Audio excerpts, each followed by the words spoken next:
How easy is it to run a nation in Minecraft? What challenges will you face, and what controversies might unfold along the way? Today, I'm diving into my wild journey of accidentally leading this server's most chaotic and hectic Talasi nation, the Viraxis Imperium. Join me as we navigate the wild roller coaster of governance, where one wrong move can spark a revolution, and asking for a simple tax return can turn your best friend into a mob boss. Part 1. Humble Beginnings.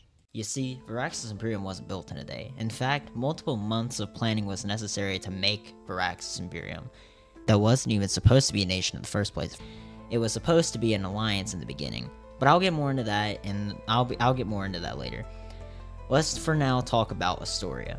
Astoria was a big military and economic nation with yours truly running it, with Mute and Zor as well. Running the game, we at this point had been contacted by the leader of Calarith, the nation in the south and north of us, asking us to join their federation. So we accepted. So now we were a part of Calarith Federation. We met so many new people, and everything was great. Until things weren't. After Astoria joining Calarith, we met some new friends called Kaladorf, an economic and stable nation that had similar interests of making it to the top as a superpower nation in Stoneworks. And we were both in the same size, about almost 250 members at this time. So we decided to form our own alliance within Calarith, because obviously at that point I could leave. And everything was perfect until I made a decision with my councilman that changed the game forever. Once we saw a clear point where Calarith was collapsing, we took the chance to officially leave Calarith and join Kaladorf to create the new Viraxis Imperium. Both Astoria and Kaladorf merged together to create the new Viraxis Imperium with me and Shilly as the two main leaders, and the rest were council in our council. The council today is Gangster, Gustavo, Jarua as our prime minister, Tooth, Turtle, and Zambia. At the moment, that will be how it is for a while.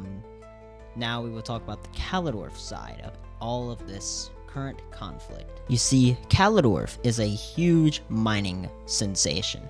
They always love to make money. They're a big economic nation. They're all stable. They all rule under one leader, which is Chili. Chili leads everything. Therefore, he kind of has everything for himself, so everybody else can kind of, chill out and do what they need to do, while the other ministers work with Chili to help him kind of figure out what he needs to do overall, but he does lead it. He is kind of a, I'm not going to name it, but you guys, if you've picked it up, you should know what I'm talking about. Essentially, me and him both decided that we wanted to be a diarch, technical diarchist, or I don't know if I should say that. I'm very picky on the words that I use, guys, I'll be honest. But we're two guys that pretty much run everything in the nation, okay? Essentially, me and him decided that we wanted to fire back at Calarith. Calarith has made a lot of, bad things about us. Recently, we had one of those chances with Jaru.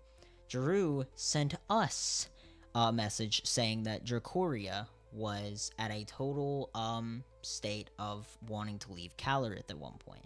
I'm sure this was very well known from Nihilus' perspective, because Nihilus obviously was already messaging me about Dracoria wanting to leave.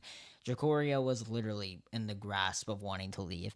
But the kicker was that they wanted to join us. Dracoria wanted, or at least one of the members, I'm not going to mention their name because it'll get them in trouble, but they wanted to join Dracoria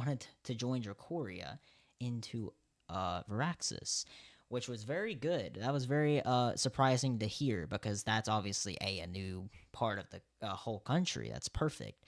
That's right next to Astoria. What else would I want? But it also opened up something that Ace Landry had some cracks. Ace Landry had some cracks up that happened, and this is when I figured out that Nihilus was retiring. Nihilus, I knew the second because if you're watching this, I understand. Like, everybody has to know that Nihilus is pretty much the backbone of Ace Landry, guys. Like, Ace Landry would be nothing without Nihilus. Once Nihilus left, Raccoon went in charge, fucked every goddamn thing up. It was just terrible, okay? Raccoon, if you're watching this video, I don't know what you did, But everybody, including me, man, I gotta be real with you. I hate you, okay? Not because of the game, but because of the fact that he publicly insulted me. I'm not gonna share any of the messages unless you DM me on Discord. Then I will. But he said a lot of messed up crap to me. I will be back. Obviously, like I kind of took a break from Stimwares, but now I am back, I guess. Ready for another redemption. I'm coming after Raccoon. So yeah. Pretty much kind of fun.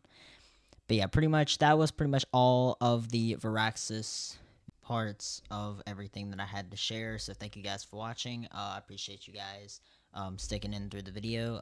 That last part that I had to say to anyone, any of the member states, the members, this was not a direct attack at you. I'm not saying that you weren't worth anything. I'm just saying that Nihilus was a really good leader. I'll be honest with you. Okay, guys. Thank you guys for watching the video. I'll see you guys in the next one. Have a good day, guys.